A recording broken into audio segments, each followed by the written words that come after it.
One of the first things I usually check when a website isn't responding is whether it's actually reachable. Instead of logging into server or running manual checks, let's see what the ping API returns. I'm in the Geekflare playground and I have opened the ping endpoint. The API key is already configured, so let's test a couple of websites.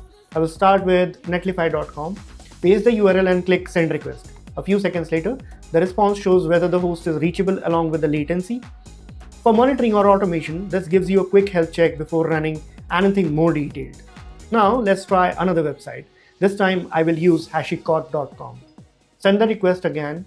Since every network path is different, the latency can vary between websites, location, and even between requests. That's why ping is usually one of the first checks in monitoring pipeline. Once you have tested everything, click Get Code.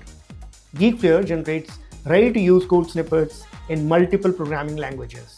So you can call the API directly from your applications instead of building the request yourself. From there, it's just another API call.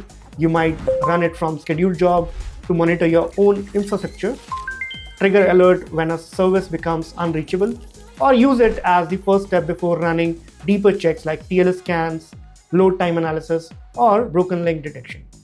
If you're working with AI agents, the same endpoint is available through Geekflare's MCP server. So MCP compatible clients like Claude Desktop, Cursor, VS Code, and others can use live ping results as part of an automated workflow. That's the ping API. Try it with your own endpoints and plug it into whatever you are already building.